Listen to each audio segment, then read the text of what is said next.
नमस्कार साथियों, स्वागत है आपका एक बार फिर से हमारे YouTube चैनल में। और लास्ट टाइम मैंने आप लोगों को लक्ष्मी चंद का शासन बताया था। लक्ष्मी चंद के शासन के बाद आज पढ़ेंगे हम उससे आगे के जो भी शासक हैं उनके बारे में। तो दरअसल लक्ष्मी चंद के शासन में और बाज बहादुर चंद के शासन में, इन दोनों शासकों के बीच में जो 3-4 शासक हैं उनके संबंध में विद्वानों ने अलग अलग तरीके से बताया है।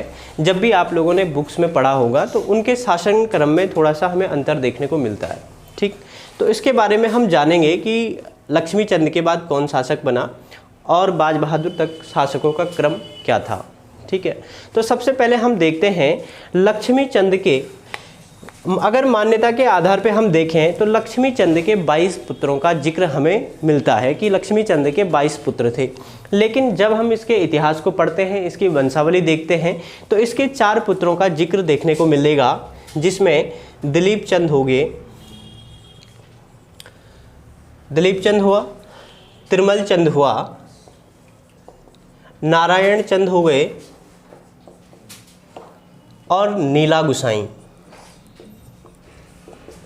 तो इन 4 पुत्रों का जिक्र इतिहास में देखने को मिलता है।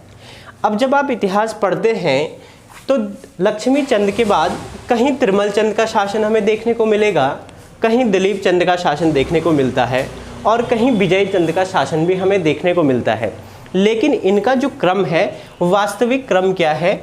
वास्तविक क्रम में जो लक्ष्मी चंद के बाद शासक बने, अगर कुमाऊं केसरी बद्रीदत्त की बात करते हैं तो लक्ष्मी चंद के बाद दिलीप चंद का शासन आता है और दिलीप चंद का जो टाइम पीरियड है वो है 1621 से लेकर के 1624 के बीच का टाइम।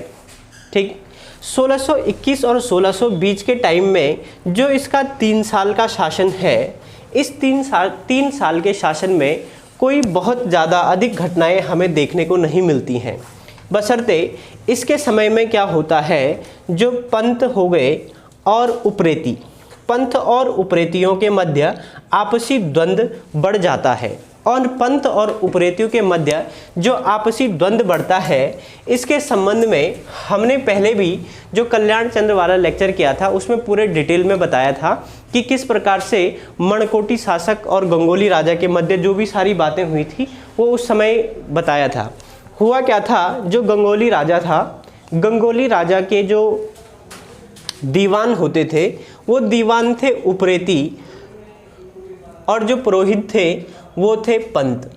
तो उपरेतियों ने किसी प्रकार से राजा के साथ धोखा किया और राजा को मरवा दिया और उसके बाद जो उपरेतियों की सत्ता थी वो पंतों के पास आ गई थी और इनकी सारी ज़मीनें इन पंतों के पास आ गई थी, जिसमें मैंने कहा था कि रुद्रचंद पंत भी रुद्रचंद के समय में पुरुषोत्तम पंत भी एक महत्वपूर्ण सेनापति हुआ था। तो चंद काल को जब हम पढ़ते हैं तो चंद काल के समय में एक मान्यता है, एक किंवदंती है जिसके बारे में प्रमाण नहीं मिलता है, लेकिन बताया गया है कि चंद काल के समय में क्या होता था, यदि कोई व्यक्ति अपनी आखिरी इच्छा को लेकर के प्रयाग में जाता था और वहाँ पे करवट लेता था। अब करवट लेने का मतलब क्या था कि वो अपनी आखिरी इच्छा को लेकर के अगर वहाँ पे आत्महत्या करता था तो उसकी अंतिम इच्छा पूरी हो जाती थी। ये चंद काल में बताया जाता है। ठीक, तो ऐसे कहते हैं कि जब इन पंतों के पास उपरेतियों की ज़मीनें चले गई, उपरेतियों का सारा शासन इनके पास चले गया, तो ऐसे में एक उपरेती प्रयाग गया, उसने करवट ली और उसने कहा कि अगले जन्म में मैं पंतों के साथ बदला लूँगा और पंतों के साथ बदला लूँगा। तो इन पंतों को लगा कि जो ये उपरेती मरा है, ये उपरेती मरा है और ये दिलीप चंद के रूप में मतलब उसका नया जन्म दिलीप चंद के रूप में आया है। क्यों? क्योंकि इसके टाइम पे क्या हुआ था, इसके टाइम पे पंत और उपरेतियों के मध्य आपसी द्वंद्व बढ़ गए थे और दिलीप चंद ने कहा कि जो भी राज्य में अराजकता फैलाएगा उसके खिलाफ कड़ा शासन लिया जाएगा। और ऐसे में वसुदेव पंत ने, ये इसका सेनापति था वसुदेव पंत, और इस वसुदेव पंत ने उपरेतियों के खिलाफ जो विद्रोह था उसको दमन किया और दिलीप चंद ने वसुदेव पंत को सेनापति के पद से हटा दिया। ठीक, ऐसे में जयंतराम पंत ने क्या किया, जयंतराम पंत भी पंतों का एक प्रमुख सहायक हुआ करता था और इसने उपरेतियों के जो उपरेती हैं, उपरेतियों के जो विद्रोह को दबाने के लिए अनेक उपरेतियों को मार दिया तथा उनका पूरा गांव जला दिया। ऐसे में दिलीप चंद ने इस जयंतराम पंत को मृत्यु दंड दिया और मृत्यु दंड के बाद कहते हैं कि ये आदेश दिया कि इसकी जो लाश होगी उसको मेरे ही सामने पे जलाया जाएगा। तो जब इसको मृत्यु दंड दिया गया तो इसकी लाश जो जलाई गई, जो मल्ला महल है, इस मल्ला महल के पश्चिम में इसकी लाश जलाई, जहाँ पर अभी उल्का देवी मंदिर है। ठीक, तो यहाँ पर उसकी लाश जलाई और उसकी जब लाश जलाई गई तो कहते हैं कि उसकी लाश से जो धुआं निकला वो सीधे जाकर मल्ला महल में घुस गया और उसी धुएं से इसकी मृत्यु हो गई। यानी कि दिलीप चंद के समय में अगर मैं फैक्ट वाले क्वेश्चन की बात करूंगा तो ये राजा क्षय रोग से मरा, यानी कि टीबी से मरा। ठीक है, क्षय रोग से मर गया और टीबी से मर गया। तो अगर इस प्रकार का फैक्चुअली प्रश्न आपके सामने आएगा तो इस तरीके से ये प्रश्न हो जाएगा कि कौन सा राजा चंद काल में क्षय रोग से मरा या टीबी से मरा, तो आपका आंसर क्या हो जाएगा, दिलीप चंद हो जाएगा। तो इसके पीछे की इतनी बड़ी घटना मैंने इसलिए बताई ताकि आप लोगों के दिमाग में ये बात याद रहे कि जब उसका धुआं जो है मल्ला महल में गया तो उसके बाद ये क्षय रोग से मर गया था। तो यही इसका शासन था। इसके शासन में कुछ ज़्यादा चीज़ें हमें देखने को नहीं मिलेंगी। अब देखो, मल्ला महल की जब मैंने बात की है तो मल्ला महल का निर्माण किसने कराया था, रुद्रचंद ने कराया था। ठीक हो गया, रुद्रचंद ने कराया था। और कई किताबों में अगर आप इसको पढ़ोगे तो इसके निर्माण के संबंध में बाज बहादुर भी बताया गया है और कल्याण चंद भी बताया गया है। ठीक है, तो अगर आपके पास इस तरीके के ऑप्शन आते हैं तो आपका जो सबसे सही उत्तर होगा वो रुद्रचंद होगा, क्योंकि रुद्रचंद के शासन के बाद जब मैं विजय चंद के शासन में कहूँगा तो मल्ला महल का इम्पोर्टेंट फैक्टर है। अगर बाय द वे आपके पास रुद्रचंद ऑप्शन में नहीं होगा तो तब जाके बाज बहादुर आपका उत्तर होगा। तो कई किताबों में आपको ये भी आंसर मिलेगा, लेकिन जो करेक्ट आंसर है वो रुद्रचंद है। ठीक, तो ये सारी चीज़ें थी दिलीप चंद के शासन के समय में।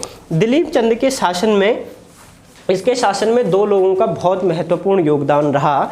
एक का नाम है सकाराम कार्की, इसको संग्राम कार्की भी कहा गया है किताबों में। ठीक, एक थे संग्राम कार्की, इसको कहीं कहीं सकाराम कार्की भी बोला गया है और संग्राम कार्की भी बोला गया है। और एक दूसरा व्यक्ति था पीरू गुसाई। ठीक है, इस पीरू गुसाई को कहीं कहीं पीरू लाला के नाम से भी बताया गया है। तो इन दो व्यक्तियों का इम्पोर्टेंट योगदान था दिलीप चंद के शासन में। यानी कि चंद वंश में जो कूटनीति प्रारंभ होती है वो इन्हीं के समय से शुरू हो जाती है। ठीक है, उसके बाद फिर गोंडागर्दी में उसका बिष्टों का शासन देखेंगे, वहाँ भी होती है, लेकिन शुरुआती टर्म्स हम देखेंगे तो संग्राम कार्की और पीरू गुसाई इसकी शुरुआत करते हैं। और ये पीरू गुसाई पहले जो है आपका सौर क्षेत्र में बंदोबस्ती अफसर था, यानी कि सौर क्षेत्र का बंदोबस्त करने का जिम्मा इस पीरू गुसाई को दिया था और इसने सौर क्षेत्र में एक किले का निर्माण किया। ठीक, और उस किले का निर्माण किया और उस किले का नाम पड़ा पिथौरा। तो कहते हैं कि इसी पीरू गुसाई के द्वारा बनाए गए किले के कारण वहाँ का नाम पिथौरागढ़ पड़ा। हालांकि जब मैं पिथौरागढ़ को एज ए डिस्ट्रिक्ट बताऊंगा तो वहाँ पे हम देखेंगे कि पिथौरागढ़ का नाम पिथौरागढ़ पड़ने के क्या क्या कारण थे। उसमें हम राजा पिथौरा शाही की भी बात करेंगे, लेकिन इसका एक कारण ये भी माना जाता है कि इस पीरू गुसाई ने सौर क्षेत्र में एक किला बनाया और उसी के नाम से उसका नाम पिथौरागढ़ पड़ा। ठीक, अब देखते हैं दिलीप चंद के बाद जो शासक बना इसका अल्पवयस्क पुत्र विजय चंद शासक बना। दिलीप चंद के बाद इसका अल्पवयस्क पुत्र विजय चंद शासक बना। अब विजय चंद अल्पवयस्क था, ऐसे में सत्ता की जिम्मेदारी किसके पास आ गई, पीरू गुसाई के पास आ गई, सकाराम कार्की के पास आ गई। और एक व्यक्ति और शामिल होते हैं इसमें, और वो है विनायक भट्ट। ये तीनों लोग शामिल हो जाते हैं विजय चंद के शासन में। अब विजय चंद जब अल्पवयस्क है तो अल्पवयस्क में इन तीन लोगों ने उसके साथ जो कूटनीति का खेल खेला। इन्होंने कहा कि जो शासन की जिम्मेदारी है, आप अभी अल्पवयस्क हो और इस पद को आनंदित करो। तो ये राजा भोग विलास में, इन लोगों ने उसे भोग विलास में डुबो दिया और पूरी सत्ता की जिम्मेदारी अपने हाथों में ले ली। तो जब ये भोग विलास में डूब चुका था ये राजा, तो ऐसे में इस नीला गुसाई ने, जो इस दिलीप चंद का भाई था, नीला गुसाई ने विद्रोह किया। अब जब नीला गुसाई ने विद्रोह किया, समझाने का प्रयास किया, तो इन तीनों लोगों ने इस नीला गुसाई की आंखें निकलवा दी और इसको मृत्युदंड दे दिया। ठीक। विजय चंद की शादी इन्होंने एक गुज्जर राजकुमारी से करा दी, एक गुज्जर राजकुमारी से करा दी। और ऐसे में प्रजा में विद्रोह की भावना फैल गई, क्योंकि चंदों के संबंध अभी तक गुज्जरों के साथ नहीं बनते थे। ठीक। तो इन्होंने इस राजा की छवि को कम कराने के लिए गुज्जरों के साथ इसके संबंध स्थापित कर दिए और सारी जिम्मेदारी प्रजा की अपने ऊपर लेने लगे, यानी कि प्रजा का शोषण करने लगे। ऐसी स्थिति में क्या होता है कि कहते हैं कि इस विजय चंद ने मल्ला महल के दरवाजे का निर्माण कराया, यानी कि मल्ला महल में जो दरवाजा है उसका निर्माण जब इसने सही तरीके से कराया, तो ये बात जो है इन तीनों को खटक गई और उन्होंने इसको मारने का एक षड्यंत्र रचा। विजय चंद को मारने का षड्यंत्र रचा और सारे रौतेलों को मारने का षड्यंत्र रचा। ऐसे में जब इन रौतेलों को ये घटना के बारे में पता चला, तो इसमें क्या हुआ कि त्रिमल चंद्र तो पहुंच गया गढ़वाल में और नारायण चंद भाग गया नेपाल में। नारायण चंद नेपाल भाग गया और त्रिमल चंद गढ़वाल भाग गया। और ऐसे में इस नीला गुसाई का एक पुत्र था जिसका नाम था बाजा। ये नीला गुसाई है, इसका एक पुत्र था बाजा, और इस बाजे को किसी चेली ने एक ब्राह्मण के घर पे पहुंचा दिया। ठीक है, उनका कोई पुत्र नहीं था, तो इस बाज बहादुर को वहाँ पे पहुँचा दिया। बाद में ये राजा बनेगा। तो ये बाज बहादुर किसी ब्राह्मणी के यहाँ था, ताकि जो है इन तीनों के आतंक से उसको बचाया जाए। अब फिर इन तीनों ने रची विजय चंद को मारने की साजिश। और विजय चंद को मारने की साजिश में सबसे महत्वपूर्ण उनका साथ दिया वो रसोई में जो काम करने वाली महिला थी, उसके द्वारा, उसकी मदद से उन्होंने विजय चंद को मारा। कहते हैं कि जो रसोई में काम करने वाली महिला थी, उसने इसके रसोई में भांग मिला दिया था। ये राजा जब खाना खाने के बाद ये भांग के नशे में था और उसने खाना खाने के बाद इन तीनों को आवाज़ लगाई और इन तीनों ने इस विजय चंद को मार दिया। ठीक। विजय चंद को मारने के बाद जब ये खबर पूरे राजमहल में पहुंची, तो वहाँ पे सभी लोग सतर्क हो गई, जनता सतर्क हो गई, मेहरा और फड़त्याल दल के लोग सतर्क हो गए। और ऐसे में मेहरा पहुँच गए गढ़वाल त्रिमल चंद्र को लेने और फड़त्याल पहुँच गए नेपाल नारायण चंद्र को लेने।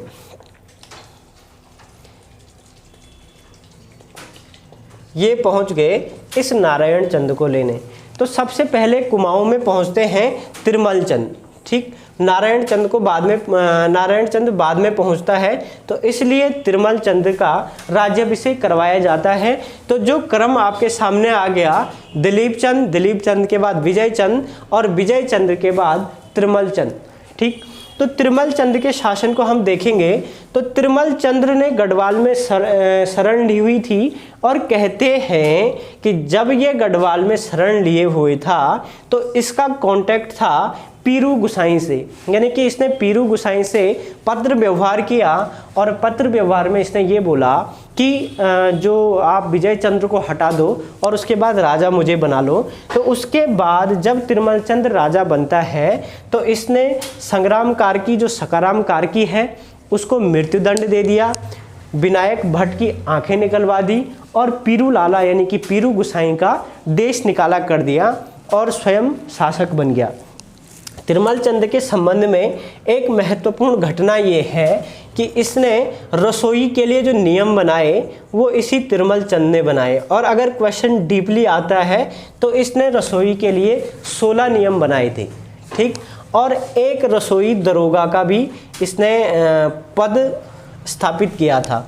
तो एक रसोई दरोगा का पद हो गया और रसोई से संबंधित 16 नियम हो गए। ये 16 नियम बनाए थे तिरुमल चंद ने। अब रसोई दरोगा के लिए किसको नियुक्त किया जाए, तो रसोई दरोगा को नियुक्त करने के लिए इन्होंने नीलू कठायत के, जब बात हुई कि रसोई दरोगा किसे नियुक्त किया जाएगा, इन 16 नियमों में अनेक बातें थी। इन 16 नियमों में ये बातें थी कि भाई कोई भी व्यक्ति रसोई में जो काम करने वाला है उसका कांटेक्ट किसी और के साथ नहीं होना चाहिए, मेहरा और फड़ताल दलों के साथ नहीं होगा, जो खाना बनेगा सबसे पहले वो चखेगा, खाना खाते समय कोई भी प्रवेश नहीं करेगा। तो इस तरीके से इसमें 16 नियम थे। तो जब रसोई दरोगा का जो चयन किया गया तो रसोई दरोगा का चयन करने के लिए एक ऐसा व्यक्ति चाहिए था जिसकी श्रद्धा राज परिवार के प्रति हो। और ऐसे में एक ही व्यक्ति का नाम सामने आता है, नीलू कठायत। और ये नीलू कठायत तो भाई गरुड़ ज्ञानचंद के समय में मारा गया था, ठीक है। तो ऐसे में इसके परिवार के एक सदस्य थे कर्ण कठायत, तो इनको बनाया गया रसोई दरोगा, ठीक। तिरुमल चंद का जब शासन था तो तिरुमल चंद और महिपति शाह के मध्य एक युद्ध हुआ था जिसमें महिपति शाह वीरगति को प्राप्त हुए थे। अब दरअसल हुआ क्या, महिपति शाह तो बहुत ही बहादुर शासक हुए पंवार राजवंश के, लेकिन अब समय प्रश्न यही उठता है कि जब तिरुमल चंद ने संरक्षण लिया था गढ़वाल में तो उस समय गढ़वाल के राजा थे महिपति शाह, ठीक। तो महिपति शाह गढ़वाल के राजा थे। तो महिपति शाह ने तिरुमल चंद को कहा था कि अगर तुम्हें राज सत्ता चाहिए तो हम कुमाऊं पर आक्रमण कर देंगे, लेकिन शर्त ये होनी चाहिए कि जो पूर्वी राम गंगा है उसका इधर वाला जो भाग है, मतलब सीमा जो है रामगंगा सीमा बनेगी और पश्चिमी भाग गढ़वाल का होगा और पूर्वी भाग कुमाऊं का होगा। तो कहते हैं कि जब ये बात तिरुमल चंद ने जोशियों को बताई तो उन्होंने मना कर दिया था और इस तरीके से नहीं हो पाया। खैर वहाँ की बात नहीं करते हैं। इस संबंध में मैं ये कह रहा हूँ कि तिरुमल चंद ने जब गढ़वाल में शरण ली थी तो उस समय गढ़वाल के शासक थे महिपति शाह। तो ऐसी क्या स्थिति आई कि महिपति शाह और तिरुमल चंद के मध्य युद्ध हुआ और महिपति शाह वीरगति को प्राप्त हुए। तो कहा जाता है कि महिपति शाह बहुत ही बहादुर, मोलाराम तो उनके संबंध में कहते हैं कि प्रचंड भुजदंड थे महिपति शाह, शाहजहाँ की भी हिम्मत नहीं हुई थी गढ़वाल पे आक्रमण करने की। ऐसे में क्या हुआ कि एक बार महिपति शाह ने हरिद्वार में नागा साधुओं का वध करा दिया था। कुछ नागा साधु जा रहे थे तो इसने अपनी सेना को लेकर के नागा साधु पर आक्रमण कर दिया और जब इसने एक नागा साधु की गर्दन उड़ाई तो वहाँ से दूध की धाराएं निकलने लगी। दूध की धाराएं जब निकली तो इसे बड़ा प्रायश्चित हुआ और ये अपना प्रायश्चित करने के लिए भरत मंदिर में गए, ऋषिकेश। तो जब ये मंदिर में प्रवेश करे, जब इन्होंने मंदिर में प्रवेश किया तो उनको ऐसे लगा कि ये मूर्ति तो मुझको देख के घूर रही है।